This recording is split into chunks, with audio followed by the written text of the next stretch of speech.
이준용 위원님 질의해 주시기 바랍니다. 예, 증인 질의에 앞서 두 건의 징계 의결 요구서를 먼저 보도록 하겠습니다. 좌측은 진주교대 입시 성적 조작을 지시한 전 입학팀장이에요. 징계 당시 근무 중인 부산교대가 혐의자에게 경징계를 요구합니다. 우측은 입시 비리를 학교에 제보한 사람인데요. 무단결근 허위사실 유포 및 업무방해 그리고 교육부에 갑질 신고를 했다는 사유로 중징계를 요구했습니다. 입시 비리 혐의자는 견책을 받았고 공익제보자는 학교 징계위에서 허위사실 유포와 갑질 신고는 징계 사유가 아니라고 판단했음에도 불구하고 무단결근만으로 중징계인 정직 3개월을 받았습니다. 진주교대 총장님 나와주십시오.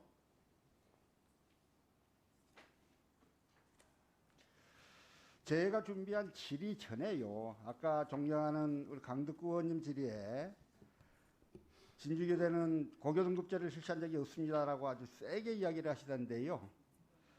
이거 한번 보시죠. 진주교도가 만든 특수교육 대상자 전형 지원자들에 대한 분석표예요. 이거 A3로 만들어가지고 전부 다 서류 평가자들한테 나눠줬다는 것인데 여기 보면 고교 유형, 일반고, 자사고, 자공고 다 이렇게 나와 있습니다. 네, 저 처음 봤습니다. 처음 봐요? 네, 그렇습니다. 이게 진주교대에서 만들어가지고 다 서류 전형 심사위원들한테 나눠준 서류예요. 저도 입학사정관으로 계속 일을 했습니다만 저런 자료를 본 적이 없습니다. 사실입니다. 자, 이게 이거 어떤 경위로 어떻게 만들어졌는지는 제가 총장님, 조사를 해봐야 될 필요성이 있어 국회 보입니다. 국감장에 오셔가지고요, 말씀하신 게 이제 허위거나 거짓임이 밝혀지면 책임을 지셔야 되는 문제에서요, 예. 좀 신중하게 답변을 해주시기를 바라고요. 교육부 감사 결과 발표 직전에 한 차례, 그리고 지난주에 두 차례, 두 번 사과를 하셨어요. 맞습니다. 정말 사과도 그렇게 띄엄띄엄 그렇게 하시던데요. 아닙니다. 허위사실 유포로 명예훼손을 당한 사람, 이건 학교가 아니라 제보자고, 입시비리와 회계부정 신고하고 직장 내 괴롭힘을 호소한 그 제보자가 오히려 피해자일 것 같은데요. 이 사람에게 사과를 좀 종합적으로, 네. 좀 제대로 된 사과를 하실 의향이 있으십니까? 있습니다. 제가 지속적으로 첫 번째 장애 학생이 차별받은 사실에 대해서 진심을 담아서 사과를 드렸고요. 두 번째에서 조직의 문화라든가 조직에 만연된 그런 풍토 때문에 이런 차별 행위가 발생하였고 교육부의 감사 결과 5건의 수사 의뢰가 된 부분에 대해서도 사과 말씀을 드렸고 이 자리에서 다시 한번 장애 학생의 차별로 인해서 나타난 피해받지 말아야 하는 학생들의 피해에 대해서 진심으로 죄송하다는 말씀을 올립니다. 그 문제는 당연하고요. 제보자에 대한 사과도 하셔야 될 걸로 보이는데요. 제보자는 지난해 4월 직장 내 괴롭힘으로 산재 인정을 받았어요. 현재 2차 직장 내 괴롭힘 조사를 앞두고 있는데요. 글쎄 조사 담당자가 가해자입니다. 가해자한테 조사를 시키고 계세요? 아닙니다. 가해자가 조사하고 있지 않습니다. 보시죠. 그러니까 제보자가 저희한테 해준 이야기가 있으니까 한번 좀 잘 좀 보시고 좀 피해 당하지 않도록 적절한 조치를 부탁을 드리고요. 알겠습니다. 다음 표 한번 보시죠. 맨 처음 제보 후 이루어진 사실조사 보고서 그리고 교육부 지시로 이루어진 자체 감사 보고서입니다. 똑같은 사안인데요. 2019년도에는 아닌 것으로 확인, 2021년도에는 사실로 확인 이렇게 적고 있어요. 이렇게 되면 누가 내부 고발을 못 하잖아요. 이러니까. 제가 말씀을 드리겠습니다. 제가 2020년도 3월 27일 날 발령을 받았고요.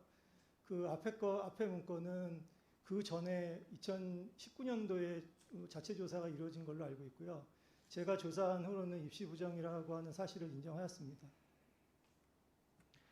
진주교대는 입학관리 문제만이 아니라 조직관리 전반에 대한 점검이 좀 필요해 보입니다.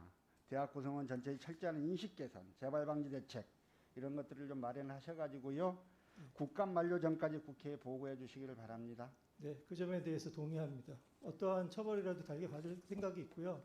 저도 그 장애 입시 비리가 다시 한번 일어난 것에 대해서 국민과 그 피해 학생을 비롯한 장애 단체에 대해서 제가 여러 차례 사과 말씀을 드렸고 다시 한번 깊이 있는 사과 말씀을 드립니다.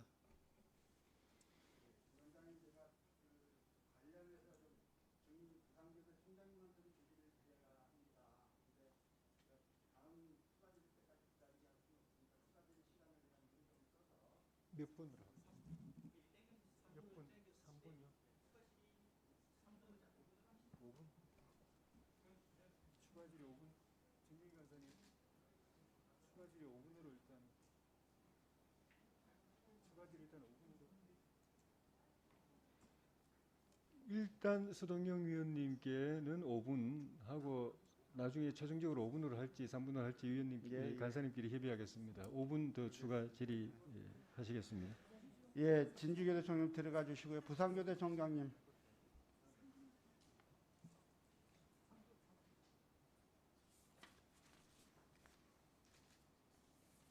정정합니다. 3분으로 됐습니다. 참고해서 바랍니다. 전 진주교대 입학처장에 대한 부산교대의 징계 요구안에 보니까요. 입학 업무를 담당하는 공무원에게 필요한 성실 의무란 입학 전형의 공정성, 투명성 제고를 위해 노력해야 하는 것이다. 이렇게 돼 있더라고요. 이런 표현에 동의하십니까? 네, 동의합니다.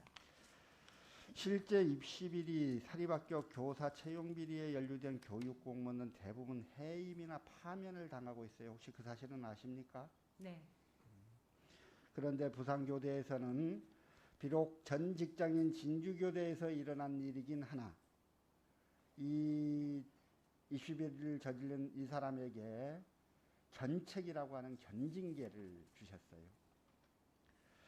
이게 타당한 것이냐에 대해서 여러 비판들이 있고 또 그에 대해서 부산교대는 부산교대대로 여러 가지 해명 내지는 변명을 하시는 걸로 보입니다. 해당 직원의 재계약 기간이 얼마 남지 않아서 그렇다라고 했고 재계약 여부와 관련이 있냐 그랬더니 그건 또 관련이 없다라고 설명도 하시고요. 그런데 지금 부산교대가 논란을 피하는 데만 급급해서 장애인 차별과 입시 비리라는 엄중한 사안에 대한 처벌의 기회에 학교를 위한 면피성 징계에 그친 것이 아닌가 이런 비판들이 되게 많습니다. 수사 결과가 나오기 전이라도 징계 수위를 수사 결과가 나오기 전이라서 징계 수위를 판단하기 어려웠다면 징계 수위를 결정하는 데에서 더 신중했어야 되는 게 아닌가 이런 지적들도 있고요. 제가 지금 부산교대에 대해서 이렇게 문제제기를 좀 다시 드리는 이유는 앞으로 이런 일이 또 벌어지면 어떻게 할 거냐는 거예요. 또 이와 같은 엄청난 일을 저지르고 어떤 사정에 의해서 학교를 옮기면 또 부산교대처럼 견책 주면 말 일인가 이게. 그때 당시 징계를 결정할 때 여러 가지 부산교대의 고충이 있었을 수 있겠습니다. 그런데 그때의 판단에 대한 당부와 그때는 그랬는데 지금 생각해 보니 좀 이렇다라고 하는 또 그런 소회가 있으시면 이야기를 좀 해주시고요. 혹시 다음에 또 이런 일이 있으면 어떠한 태도를 취할 계획이신지 그런 부분에 대한 말씀을 해주시기를 부탁드립니다. 네, 우리 서동영 의원님의 지적을 아주 무겁게 받아들입니다. 먼저 저희가 그 진주교대에 있었던 직원이 저희 대학에 근무를 하면서 그 수사 그 결과 처분이라고 합니다. 그래서 그 창원지검에서 결과 처분서가 오면서 저희가 한 달 내에 그 변명이라고 얘기하셨는데 그럴 수도 있지만 한 달 내에 저희가 그 직원을 징계위원회를 열지 않으면 그 사건이 일어난 지 3년이 지나는 그런 시기가 한 달 안으로 끝나게 돼 있어서 징계 시효가 그 3년이라고 해서 저희가 한 달 안에 그 사건에 대해서 징계를 내릴 수밖에 없었습니다. 그리고 말씀하신 대로 한 달 내에 학교 자체에서 어떤 사실 확인을 위한 여러 가지 그런 그 자료를 얻는다든지 정보를 얻기가 굉장히 어려웠습니다. 서 의원님. 그때 제가 잘 기억을 하는데 진주교대에 문의를 해도 이렇게 입시 관련 그 개인정보법이라든지 그런 것들 때문에 저희한테 그 확정된 어떤 그런 자료가 얻을 수가 전혀 없었고 징계위원회를 열 그 근거는 그 진술한 그 그 팀장님의 그 경찰서에서 진술한 그 확인서밖에 없었어요. 그래서 저도 뭐 그런 쪽에는 또 제가 전문가가 아니어서 주변에 여러분들한테 법률 저희 이제 대학마다 그 법률 자문하시는 분들이 있습니다. 그래서 몇 분한테 여쭤보고 이러이러한 상황이 입시 전문가로서는 굉장히 위중한 상황이지만 지금 이걸 가지고 어떤 징계를 내려야 될지 우리가 고민을 해야 되는데 그걸 여러분들한테 좀 자문을 구하고 저희도 사실은 자체 내 회의를 여러 번 했습니다. 근데 말씀하신 대로 저희가 그 통보를 받았을 때는 10월 말까지가 그 징계 시한인 그 징계위원회를 열린 시한인데 한 달 정도밖에 남지 않은 상황에서 저희가 어떤 구체적인 그 징계를 내릴 만한 사실을 확인을 할 수가 없었던 것이 가장 커다란 그 원인이었고요. 말씀하신 대로 그때 좀 더 확실하게 조사를 하거나 어떤 그런 부분이 지금 생각하면 굉장히 아쉽고 말씀하신 대로 다시 이런 일이 또 일어난다면 그때는 이번 일을 기회 삼아서 더 열심히 좀 잘 들여다보고 시간을 어떻게 해서라도 더 연장을 시켜서라도 저희가 그건 확실하게 좀 해야 된다고 생각을 하고 있습니다. 네네. 네네.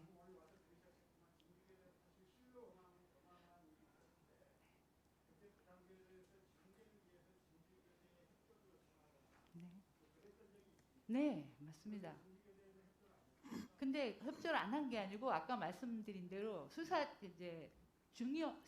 중이었고 저희가 결과 처분 받은 거래는 또 고소인에 대한 추가 조사가 있어야 된다. 그래서 기소 중지로 저희가 결과 처분서를 받았습니다. 그래도 말씀하신 대로 무슨 증거나 확실한 이런 것들이 있어야 저희가 징계위원회를 여는데 그런 부분에 의한 자료를 그 진주교대에서도 주시기가 어려웠죠, 사실은. 말씀하시는 거 똑같이 수사 중이기 때문에 개인정보